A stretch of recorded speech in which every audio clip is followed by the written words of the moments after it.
El arte novohispano. El fin en mente es indagar las representaciones arquitectónicas y artísticas que se desarrollan en Nueva España y cómo éstas llegaron a nuestros días. Parte de la herencia novohispana son las diversas pinturas, grabados, murales, crónicas, poemas, cuentos, obras de teatro, sermones y villancicos, entre otros.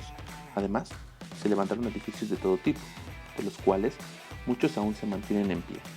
Estas manifestaciones artísticas adquieren su propia identidad, pues se configuraron a partir de los elementos culturales que aportan españoles, indígenas, africanos y en menor medida asiáticos y otros europeos que se integraron a la sociedad virreinal. Aunque el arte novohispano desarrolló diversos estilos, un movimiento tuvo mayor impacto y difusión entre los artistas de la época: el barroco.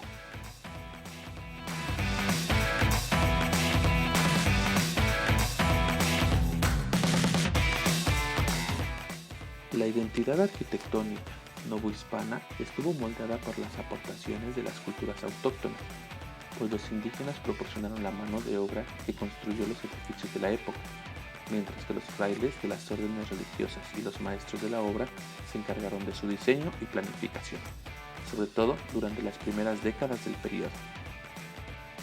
En la arquitectura novohispana coexistieron diversos estilos, como el gótico, que fue una corriente artística que se extendió por Europa durante los últimos siglos de la Edad Media e inicios de la Edad Moderna.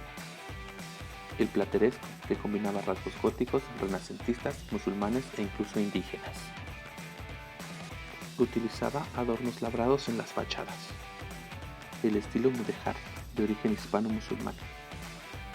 Utilizaba ajaracas y alfarjes. El churrigueresco, que se extendió por Nueva España durante el siglo XVIII, se identificó por la ornamentación recargada de adornos, como guirnaldas, vegetación y figuras angelicales. Y el neoclásico, como respuesta al barroco, que se caracterizó por la recuperación de elementos clásicos como la sobriedad y elegancia, el uso de líneas rectas, la escasez de adorno y el uso de columnas clásicas.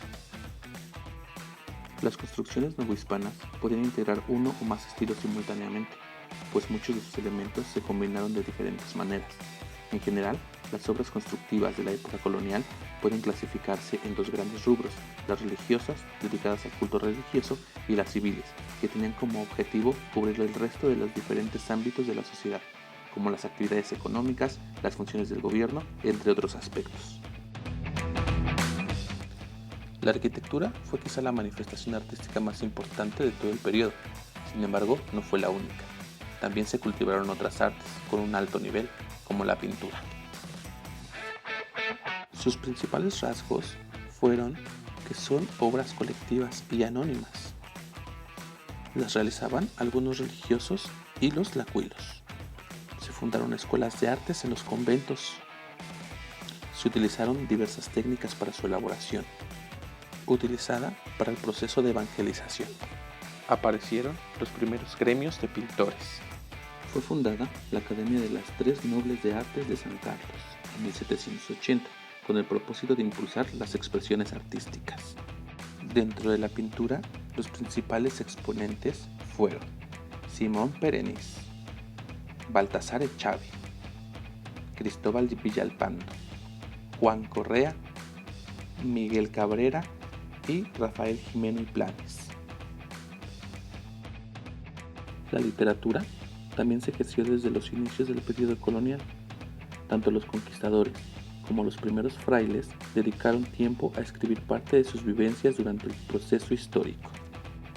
Los indígenas que sobrevivieron al cisma de la conquista emplearon la literatura para contar la historia de sus pueblos y la forma en que los nativos experimentaron, interpretaron y asimilaron los cambios radicales de sus comunidades durante los primeros años de vida en Nueva España.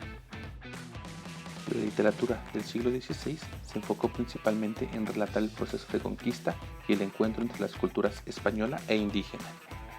Para el siglo XVII, el barroco literario del virreinato fue prolífico en géneros como la poesía, la narrativa, la prosa, la declamatoria y la dramaturgia.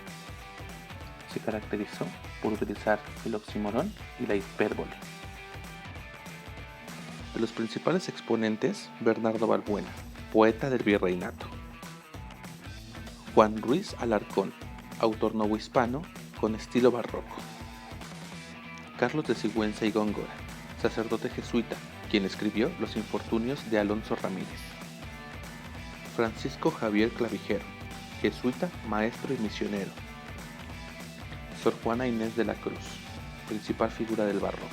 Escribió poesías, villancicos, obras de teatro y autos sacramentales.